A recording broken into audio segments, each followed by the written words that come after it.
le deuxième mois de mon séjour en Sierra Leone, j'ai suivi une nouvelle ONG locale. C'était précisément une association communautaire appelée Community Based Organization, CBO en anglais. Elle avait été reprise par une personne nommée John Charles. Il animait depuis peu cette association autour du village de Tikonko, situé à une quinzaine de kilomètres au sud de Bo, en milieu rural. L'association disposait d'une terre agricole qui avait été en grande partie abandonnée pendant le conflit des années 90. Il y avait des rizières et d'autres espaces pour faire pousser des fruits et légumes, comme par exemple du manioc. Le projet de John était de réunir des habitants des villages environnants pour exploiter cette terre ensemble et en partager les produits. C'était un projet de développement visant à assurer l'autosuffisance alimentaire des populations avoisinantes. Pendant 2 semaines, nous avons sillonné la campagne du district de Tikonko pour aller à la rencontre de villages parfois très isolés. Sur notre chemin, nous avons eu l'occasion de rencontrer un villageois récoltant du vin de palme. Arrivé dans un premier village, j'ai été hébergé une nuit dans cette petite maison en terre. Le lendemain, nous avons organisé un meeting avec les villageois et John leur a présenté son projet d'exploitation agricole en communauté.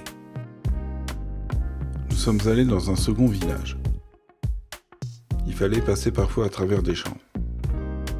Ici, nous avons pris un raccourci en traversant des rizières. Nous rencontrions parfois des Sierra-Léonais se promenant seuls dans leur campagne.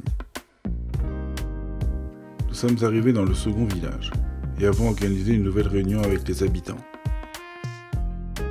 John souhaitait dans un premier temps faire venir à Tikonko des représentants de chaque village pour qu'ils se rencontrent. Nous avons sillonné des chemins à travers la campagne. Nous avons notamment croisé cette colonie de fourmis traversant la route. Nous sommes allés dans un troisième village et y avons organisé une autre réunion.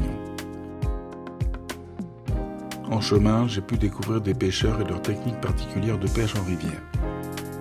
Ils avaient fabriqué un barrage et placé des cônes en bois fabriqués comme des filets à des points précis où l'eau passait pour en capturer les poissons. Nous sommes allés dans un quatrième village et sommes restés quelques heures, le temps d'un meeting avec ses habitants. Matin et soir, je passais l'essentiel de mon temps chez une famille vivant à Tikonko. À ces occasions, je suis resté avec les jeunes et les femmes du village, notamment pour assister à la préparation des repas.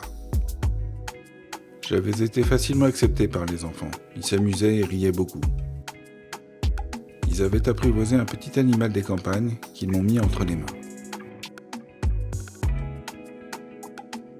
Au cours de la 3e semaine de mon séjour à Tikonko, les représentants des différents villages que nous avions visités se sont réunis. L'objectif était de les faire retravailler ensemble sur le terrain cultivable géré par l'association communautaire et de décider comment se répartir les tâches et partager équitablement les produits. La femme de John s'appelait Nafwe. Avant que je quitte Tikonko, elle voulait m'offrir un cadeau, préparé selon une tradition artisanale de teinture de tissu qu'elle maîtrisait parfaitement. Je trouvais le résultat remarquable. Nafwe a fabriqué plusieurs parures de lit comme celle-ci et me les a toutes offertes. Quelques photos souvenirs prises peu avant mon départ de Tikonko. À côté de moi, c'est John Charles, après sa femme Nafwe, et les 2 jeunes à ma droite sont des membres des familles qui m'ont accueilli. Ici, les membres d'une des familles réunies. Au milieu et à droite, le père et la mère, ils avaient 4 enfants. Le chapeau que je porte est un autre cadeau qu'ils m'ont offert. J'ai passé la dernière semaine de mon 2e mois de séjour à Bo. Bo, pour rappel, est la 2e plus grande ville de Sierra Leone, située au centre du pays. Il y avait autant d'églises que de mosquées. Chrétiens et musulmans sont également représentés dans la population sierra-léonaise et ont toujours coexisté pacifiquement. En 2003, des contingents de casques bleus étaient présents en Sierra Leone pour assurer une paix encore récente dans le pays, situé à côté du pays voisin le Libéria, qui était encore instable.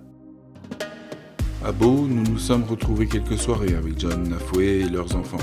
Cela a été l'occasion de voir que les Sierra-Léonais savaient s'habiller de façon distinguée. Ici, je suis avec Moses Yambassou, la personne qui a organisé l'ensemble de mon séjour en Sierra Leone. Avec sa femme, il travaillait à la direction d'une école privée catholique, lui comme directeur, elle comme secrétaire. Lorsque je séjournais à Bo, je vivais chez Moses. Cette femme venait chaque jour avec sa petite fille pour s'occuper des tâches ménagères et de la cuisine. Ici, une jeune voisine qui venait avec son enfant nous rendre visite quotidiennement.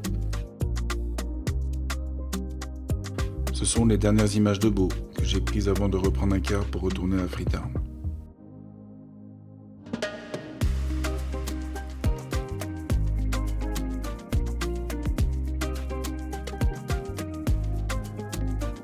La route qui traverse la moitié ouest du pays entre Beau et Freetown. Plusieurs années après, elle a été goudronnée. Nous sommes arrivés dans la banlieue de Freetown.